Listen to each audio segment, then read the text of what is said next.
Good morning everyone, welcome back to my channel. আমার নতুন আরও একটি ব্লগে তোমাদের সকলকে জানাই অনেক অনেক স্বাগত। আজকে সোমবার, এখন সকালবেলা ওই 8:30 কি 9টা মতন বাজে। আর বাবার জন্য হরলিক্স বানালাম, পড়ে নিল। সকালবেলা পড়াতে এসেছিলো, স্যার পড়িয়ে চলে গেছে, এইমাত্রই গেল, এই 8:30 নাগাদ গেল। এখন ওই 9:45 মতোই হবে। আমি মুখ ধুয়ে ফ্রেশ হয়ে আসলাম, চা বানালাম। আর বাইরে আজকে বৃষ্টি, এই 7:30 থেকে 8টা 8:30 পর্যন্ত বৃষ্টি হলো, তবে ঝমঝম করে হয়নি, টিপ টিপ করে হয়েছে। তাও একেবারে ওয়েদারটা ঠান্ডা করে দিয়ে গেছে। কালকে এত গরম ছিল, অসহ্য গরম, তো আজকে দেখলাম বেশ ভালো, বৃষ্টি বৃষ্টি ওয়েদার, ঠান্ডা ঠান্ডা ওয়েদার, বৃষ্টি হয়েছে না। কালকেও তো মেঘলা করেছিল, কালকে সারাদিন মেঘলা ছিল, আর আজকে বৃষ্টি হলো, তো ভালোই লাগলো মেঘলা ওয়েদারে। তোমাদের দাদাভাইকে 1 কাপ চা দিলাম, 1 কাপও না, হাফ। ও বললো একটু ঠান্ডা ঠান্ডা ওয়েদার আছে, একটু লিকার চা দাও, আমি খাবো। ও তো বিস্কুট মুড়ি কিছুই খায় না, ও মুখও ধোয়নি, এখনও খাটেই শুয়ে রয়েছে। ওকে চা দিয়ে আসলাম, আর আমিও চা নিয়ে বসলাম।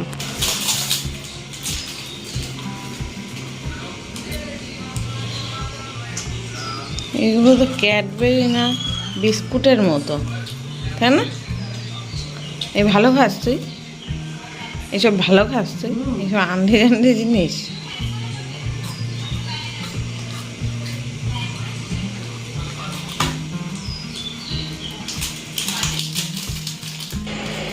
এখন বেশ খানিকটা সময় পর, ওই 10:30 হবে হয়তো, ম্যাগি বানাচ্ছি। আজকে তোমার দাদাভাই বললো ম্যাগি বানাতে, অন্যদিন তো বাবাই বায়না করে।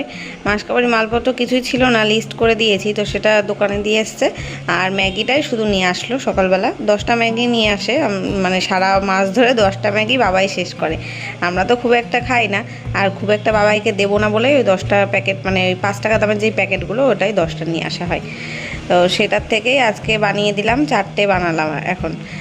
তো তোমাদের দাদাভাই বললো খাবে কিছু, ও বাজারে গেছিলো, বাজার করেও নিয়ে আসলো, তাই বললো ম্যাগি খেতে ইচ্ছা করছে, আজকে একটু বানাও। তাই আর বাবা, তোমাদের দাদাভাইয়ের জন্য বাবাইয়েরও খাওয়া হয়ে গেল। বাবাই বলছে আমি বললে তো তুমি বানাতে চাও না, বাবা বলেছে এখন বানাচ্ছ। তাই যে তোমাদের দাদাভাইকে দিলাম, বাবাইকে দিলাম। আর আমি সকালবেলা না এই ঝাল টাল জিনিস খেতে ভালো লাগে না আমার, ওই জন্য একদম অল্প করে নিয়েছি একটুখানি, ওটাই খাবো। আর পরে আমার ইচ্ছা করলে ছাতুটা তো খেয়ে নেবো। আমার মানে সকাল সকাল এত গরমে না ভাল লাগে না, তবে আজকে যেহেতু ঠান্ডা ওয়েদার আছে, ওই জন্য ম্যাগিটা খেলাম। আর এই ম্যাগি বানানোর পরে, চা বানানোর পরে সকালবেলার রান্নাঘরের অবস্থাটা ঠিক এই রকম হয়েছে। সকালবেলা কিছু রান্না করলে না এরকম অগোছালো হয়ে যায়, তখন রান্নাটা করার আগে পুরো রান্নাঘরটা এখন আমি গোছাবো, নইলে না আমি মাথা আমার গুলিয়ে যায় যে কোথা থেকে শুরু করব, কোথায় গিয়ে শেষ করব, কোনো কিছু রাখার জায়গা থাকে না। জিনিসপত্র এমনভাবে অগোছালো হয়ে গেছে, একটা হাত দিতে গেলে আর একটা পড়ে যাবে, এই অবস্থা। তো ভাবলাম আগে কিচেন কাউন্টারটা পরিষ্কার করে নিই একদম, তারপরে অন্য কোনো কাজ করব। ভাত বসাতে হবে, ভাতটাই রান্না করব আজকে, আর কিছু করতে হবে না। কালকে খাসির মাংস রান্না করেছিলাম আর রাইস করেছিলাম। আমাদের তো রাত্রেবেলা নেমন্তন্ন ছিল, তোমাদের দাদাভাই শুধুমাত্র দুপুরবেলা রাতে খেয়েছে, ওই জন্য পুরো মাংসটা ধরাই রয়েছে। ওইবারে দিদিভাইদের দিয়েছিলাম আর আমাদেরই ছিল, তো অতটা মাংস আমরা কি খেতে পারি? তো পুরো ধরা মাংস রয়েছে, হাফ মাংস রয়েই গেছে, তো সেটাই গরম করে দেবো, দুপুরবেলা খাওয়া হয়ে যাবে। আর যদি থাকে কিছু রাত্রেও খাওয়া যাবে। আর কালকে ওইবারে দিদিভাইরা মাছ দিয়েছিল, ডাল দিয়েছিল, সেসবও কিছু তরকারি টরকারি রয়েছে, ফ্রিজে আছে, সেগুলো বের করে দেখতে হবে কি কি আছে। আর এই তরমুজটা সেই 2 দিন আগের কেটে রাখা ছিল, ভাবলাম খেয়ে নেবো আজকে, বের করে রাখি। ফ্রিজ থেকে বের করলে না এত ঠান্ডা হয়ে থাকে, সারা রাত ফ্রিজে ছিল, ওই জন্য সঙ্গে সঙ্গে খাওয়া যায় না, অনেক ঠান্ডা লাগে, দাঁত একদম শিরশির করে ওঠে, দাঁত এত ঠান্ডা থাকে, ওই জন্য একটু বাইরে রাখলাম, রুম টেম্পারেচারে এসে যাবে, তারপরে খাবো।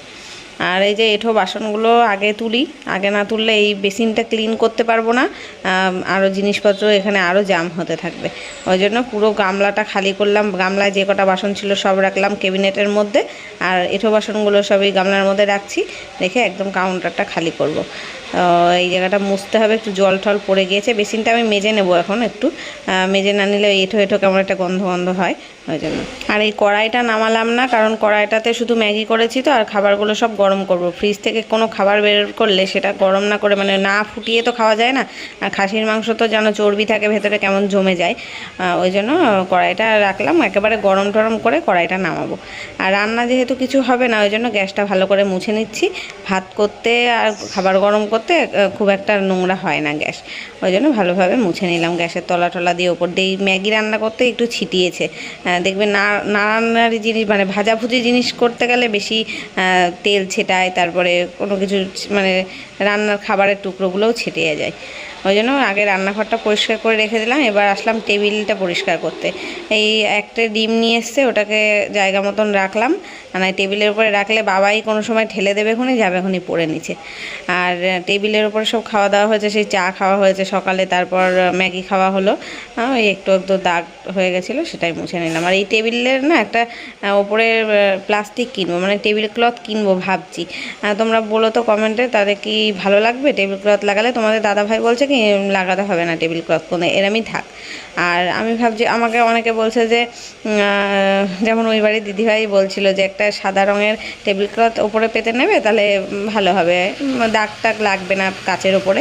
তো দেখি এবার দিন যেদিন বাজারে যাব দেখবো, দোকানে গিয়ে জিজ্ঞেস করবো যে কাচের টেবিলে পাতার জন্য কেমন টেবিল ক্লথ আছে, যদি পছন্দ হয় তাহলে একটা কিনবো। তো এই যে জলের বোতলগুলো সব খালি ছিল, ভরে নিলাম। ড্রামটাও খালি হয়েছে, ড্রামটা এখন আমি মানে বদল করব, অন্য মানে বদল করব বলতে ভাঙাড়িতে বেঁচে দেবো না, কিন্তু বদল করে অন্য একটা ভরা ড্রাম ঢালবো আর খালি ড্রামটা রেখে দেবো। আর এইখানে জামা কাপড়গুলো গোছাতে হবে। এই গামছা 3টে রয়েছে, এগুলো ভাঁজ করে আমি বাথরুমে রেখে দিচ্ছি, 3জনের 3টে গামছা। আর এই জামা কাপড়গুলো ভেজা রয়েছে, তো ভেজা অবস্থায় তো রাখতে পারবো না এখানে। আর বাইরে বৃষ্টি পড়ছে, আবার টিপির টিপির করে বৃষ্টি শুরু হয়ে গেছে দেখছি, তাই আর বাইরেও মেলতে পারবো না। মেলেছিলাম একবার বাইরে, আবার তুলে নিয়ে এসে ঘরে এখানে জড়ো করে রাখলাম। তো ভাবছি যেগুলো গেঞ্জি টেঞ্জি রয়েছে একটু যদি মেলা থাকে হাওয়ায় হাওয়ায় শুকিয়ে যাবে ওখানে, তাই জন্য এই জানলার এই পাশটাই মেলছি। একদম সামনের জানলাটাই মেললে না, বাইরের দিকে দেখো রাস্তার লোক যদি দেখে জানলার মধ্যে এরকম জামা কাপড় টাঙানো রয়েছে, কেমন লাগে না দেখতে। ওই জন্য আমি ওখানে টাঙালাম না, নাইটি 3টে বড় বড় ওই পাশের জানলায় রেখে আসলাম। একটু রোদ উঠুক, তারপরে মেলে দেবো ওখানে। আর এদিকে বিছানাটাও তুলে নিয়েছি, আমি চাদরটাও ভাঁজ করে নিচ্ছি। বিছানা তোলাটা আর আজকে শ্যুট করা হয়নি। বিছানা তোলাটা প্রত্যেকদিন আমার দেরি হয়ে যায়, কারণ ওই তোমাদের দাদাভাই দেরি করে ওঠে, ওই জন্য। আর আমি সব হাতের কাজ গুছিয়ে, রান্নাঘরের কাজ গুছিয়ে, চাটা খেয়ে তারপরে এসে বিছানা তুলি প্রত্যেক দিন। তো গুছিয়ে দিলাম। আর এই ঘরে আসলাম, এই ঘরের চাদরটা আজকে চেঞ্জ করব। সেই কালকে তো ওই ঘরের চাদর তুলেছি, কালকে না পরশু দিনকে তুলেছি, আজও পর্যন্ত কাচতে পারলাম না, কারণ কালকেও মেঘলা করেছিল, রোদ ওঠেনি। আজকেও তো রোদের চিহ্ন মাত্র নাই, বৃষ্টি পড়ছে। তো এই বিছানার চাদরটাও ভেবেছিলাম একসাথে তুলে কেচে দেবো, আজকে ভাবলাম তাহলে তুলেই রেখে দিই, অনেক নোংরা হয়েছে, অনেক দিন ধরে পাতা হয়েছে। আর এই ঘরের বিছানার চাদর আমার বেশি নোংরা হয়, কারণ বাবাই সারাদিন এই ঘরে বসে থাকে, পড়াশুনো করে, টিভি দেখে, পড়াতে আসে যখন, ওরা 3জন মিলে এই ঘরে বসে, এবার ওই জন্য আরও বেশি এই বিছানার চাদরটা নোংরা হয়, তাই তুলে রেখে দিলাম। কালকে যদি রোদ ওঠে তাহলে কাচবো, আর যদি বৃষ্টি হয় তাহলে আর কিছু করার নেই, যেদিন রোদ উঠবে সেদিনই কাচবো। বাইরের দিকে তাকালে দেখে মনে হচ্ছে যে কত সুন্দর রোদ উঠেছে, কিন্তু না, জানো তো মেঘলা একদম অন্ধকার করে আছে। ওই যে চাদরটা বিছিয়ে দিচ্ছি, আমি দিক ঠিক করতে পারছি না, একবার এইভাবে পাতলাম আবার ওইভাবে পাচ্ছি, মানে ঠিক মতন লম্বাই খাটো হয়ে যাচ্ছিল, ঠিক করে পাতাতে পারিনি তো, তাই। তো চলো বিছানার চাদরটা পেতে দিই। আর মাসিও এসে গেছে, ঘর ঝাড়বে, ঘর মুছবে। আমি বললাম তুমি ওই ঘরটা ঝাড় দিয়ে আসো, ওই ঘরে আমার গোছানো হয়ে গেছে, রান্নাঘর ঝেড়ে আসো, আর তারপরে এই ঘরটা লাস্টে ঝেড়ে মুছো। তাই তো চলো বিছানাটা তুলে দিই, ঘর গুছিয়ে নিই, তারপরে আসছি।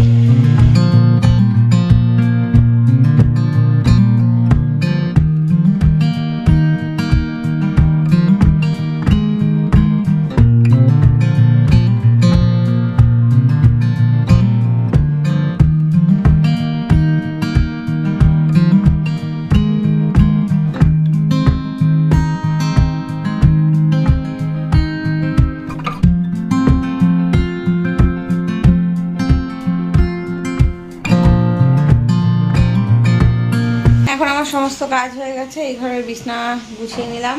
আর মাসি চলে এসছে কাজে, ঘর মুছে দিল, ঘর ঝাড় দিয়ে মুছে দিল। আমি বিছনা তুলতে তুলতেই মাসি চলে এসেছিল, তো সব ঘর পরিবারই গোছানো, ঘরগুলো ঝেড়ে মুছে পরিষ্কার। আর এদিকে রান্নার ভাত বসিয়েছি, আর এখানে তরকারিগুলো সব গরম করছি। এটা হচ্ছে চিংড়ি মাছের একটা তরকারি, এখানে আছে মাছ, এটা হচ্ছে ট্যাংরা মাছ। আর এখানে টক ডাল আছে, টক ডালটা গরম করা হয়ে গেছে, গরম করে ঢেকে রেখেছি। তো ডাল রয়েছে, মাছ রয়েছে, মানে 2 রকম মাছ, চিংড়ি মাছ, ট্যাংরা মাছ, আবার কালকে খাসির মাংস রান্না করেছিলাম সেটাও রয়েছে। ওই জন্য এত কিছু রয়েছে যখন আর কিছু করলাম না, শুধু ভাত বসিয়েছি। তো এখন তরকারিগুলো সব গরম করে রেখে দিই, রেখে স্নান করতে যাবো। আর এখন রোদ উঠেছে কি সুন্দর। সকাল থেকে তো রোদ ছিল না, জানলায় মেলে রেখেছিলাম জামা কাপড়, দেখেছিলে। এখন পুরো পরিষ্কার করে দিয়েছি জানলার এই জায়গাটা, তো কদিন আগেই পরিষ্কার করেছি। ঠাকুরের বাসনও মেজে রেখেছি। আর দেখো কি সুন্দর রোদ বাইরে, এখন এই সবে উঠলো, 10 মিনিট মাত্র রোদ এসছে। জামা কাপড় যা ছিল সব ধুয়ে মেলেও দিলাম বাইরে। কিছু জামা কাপড় ছিল, কালকের ছিল কিছু, আর বাবার কিছু ছিল গেঞ্জি প্যান্ট, সেগুলো ধুয়ে মেললাম।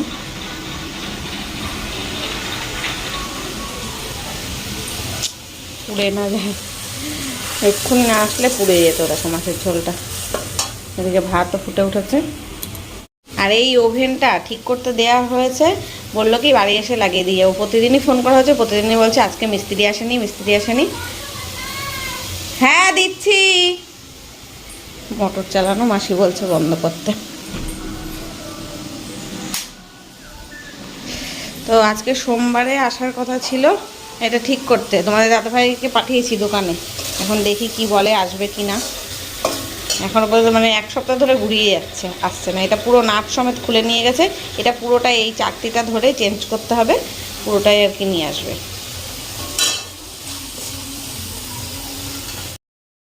এই যে বাদ বাকি সব গরম হয়ে গেছে, ডাল আর 2 রকম মাছ গরম কমপ্লিট। আর মাংসটা করছি এখন, ফোটাচ্ছি। একটুখানি জল দিয়ে ফোটালাম, কালকে তো একটু কষা কষাই করেছিলাম খাসির মাংসটা, আজকে একটু ঝোল না হলে খাওয়া যাবে না, এই জন্য একটু জল দিলাম। অনেকগুলোই আছে, প্রায় 8-10 পিস তো হবেই। আর ভাতটাও ফুটে উঠেছে। তো চলো রান্নাগুলো নামিয়ে নিই, স্নান করে নিই, পরে দেখা হচ্ছে, দেখতে থাকো। Good evening everyone. এখন সন্ধ্যের সময়, চা দেখেই নিশ্চয়ই বুঝতে পারছো। আর 3 কাপ চা কেন বলো তো? আজকে মা এসেছে হঠাৎ করে। মার আসার কথা ছিল কালকে, কারণ কালকে বাবার পরীক্ষা। তো বাবার পরীক্ষা যেদিনকে শেষ হয়ে যায় সেদিনকে বিকেলবেলা মার আসার কথা। আর এই কদিন আসছে না, কারণ পরীক্ষার সময় আসলে না মানে বাবাই পড়তে চায় না, কেউ বাড়িতে আসলে পড়তে চায় না, মনটা অন্যদিকে থাকে। ওই জন্য তো মা এসছে, কারণ বাড়িতে ইঁচড় রান্না করেছে, ইঁচড় চিংড়ি, সেটাই আমার জন্য নিয়ে এসেছিলো। তো ফ্রেন্ডস, এখন রাত অনেকটাই হয়েছে, 10:30 বাজে। আর আমি এতক্ষণ সেই সন্ধেবেলা মা এসেছিল, এবার বই পড়ে যাবে, তুল ঠিক করে রাখ। মা এসেছিল প্রায় 6:30, তখন সেই চা করছিলাম যখন, তখনই তোমাদের সাথে ভিডিওটা শেয়ার করেছি। তারপরে আর এতক্ষণ বাবাইকে পড়াচ্ছিলাম, কারণ বাবাইয়ের কালকে পরীক্ষা রয়েছে, ইতিহাস ভূগোল একসাথে। তো এই 10:30 বাজে, এখন ওর পড়ানো কমপ্লিট করলাম। আর এখন ভাতও বসিয়েছি আমি। এতক্ষণ ওকে পড়ানোর জন্য ভাত বসাতে পারিনি, ভাত বসালাম, বাবাই খেয়ে ঘুমোবে। এখন দেখো এই জায়গাটা করে এই শুধু এই লাইটটাই জ্বালিয়ে রাখি, এটা জ্বালিয়ে রাখলেই বেশ ভাল লাগে দেখতে, ঘরটা একটু আলোকিতও থাকে, বেশ ভালোই আলো। আর এইখানটায় তো রান্না বসিয়েছি, এই দিকটাতেও একটা আলো জ্বাললেই হবে, ব্যাক সাইডটা অতটা আলো জ্বালার দরকার নেই। দেখো তাও কি সুন্দর একটা মায়াবী আলো সৃষ্টি করে না, দারুণ লাগে দেখতে। এই কালারটা সত্যিই ভালো হয়েছে, এই লাইটের কালারটা সত্যি তোমাদের দাদাভাইয়ের চয়েসটা ভালো। বাড়ির সব কিছু আমি চয়েস করে নিয়েছি, কিন্তু এই লাইটটা তোমাদের দাদাভাই চয়েস করে এনেছে, সত্যিই ভালো হয়েছে। বাবাইকেও নীল নীল পিঙ্ক পিঙ্ক দেখাচ্ছে। আমার ঘরে পিঙ্ক, লাল, নীল, মানে নীল তো না, আকাশি, এগুলোই বেশি। পিঙ্ক কালার, লাল কালারটাই বেশি হয়েছে ঘরে, ওই জন্য আরো বেশি লাল লাল পিঙ্ক পিঙ্ক লাগে দেখতে। বাবাইয়ের এখন মাথায় ইতিহাস আর ভূগোল ভর্তি, মাথা বাবাই বলছে আমার মাথা গিজ গিজ করছে এখন। আমি বলছি বাবাই বেশি কথা বলিস না, তাহলে যা পড়েছিস সব মুখ দিয়ে বেরিয়ে যাবে। এইসব মানে সত্যি ওকে পড়াতে গিয়ে আমারই সব মুখস্থ হয়ে গেছে। আমি ওকে বলছি তোর জায়গায় আমি গিয়ে পরীক্ষা দিয়ে আসি, তাহলে তো 15 পাবি। ভাত বসিয়েছি, আর দুপুরবেলা তো দেখলে মাংস ছিল, তাই দিয়ে খেয়েছি, ডাল তরকারি মাছ এসব ছিল, তাই দিয়ে খাওয়া হয়েছে। আর ওইবারে দিদি ভাইরা দুপুরবেলা এঁচোড় চিংড়ি রান্না করেছিল, তাই দিয়েছে। হ্যাঁ, ওদের গাছের এঁচোড়, সেটাই রান্না করেছিল, সেটা দিয়েছে। আবার আমার মা এসেছিল না বিকেলে, মা ওই এঁচোড় চিংড়ি নিয়ে এসছে। এই যে মাও নিয়ে এসছে এঁচোড় চিংড়ি, আর এই বাড়ির থেকে দিদি ভাইরাও দিয়েছে, তো 2 বাটি এঁচোড় চিংড়ি রয়েছে। এখন এই দিয়েই রাত্রের খাওয়া হবে আমাদের। আমি আর তোমাদের দাদা ভাই এটা দিয়েই খাবো, আর বাবাই আবার খাবে না, তো বাবাইয়ের জন্য ডিম ভেজে দেবো। আর এখনও 2 পিস মাংস, 2 পিস কোথায় 3 পিস মাংসও রয়েছে। তো বাবাই বলছে আমি মাংসও খাবো না, তরকারিও খাবো না, আমার জন্য ডিম একটা অমলেট করে দেবে আর ঘি দিয়ে খাবো। তো ও তাই খাবে, আর আমাদের দুজনের এইসব তরকারি দিয়ে হয়ে যাবে। তরকারি 3 পিস মাংস রয়েছে, এই দিয়েই কমপ্লিট। চিংড়ি দিয়ে এঁচোড় হলে আর কোনো কিছু লাগে না। রান্নাটা যদি ভালো হয়, গন্ধ শুকে মনে হচ্ছে দারুণ হয়েছে, এ দিয়ে আমাদের খাওয়া হয়ে যাবে। তো চলো দেখতে থাকো, পরে আসছি আবার।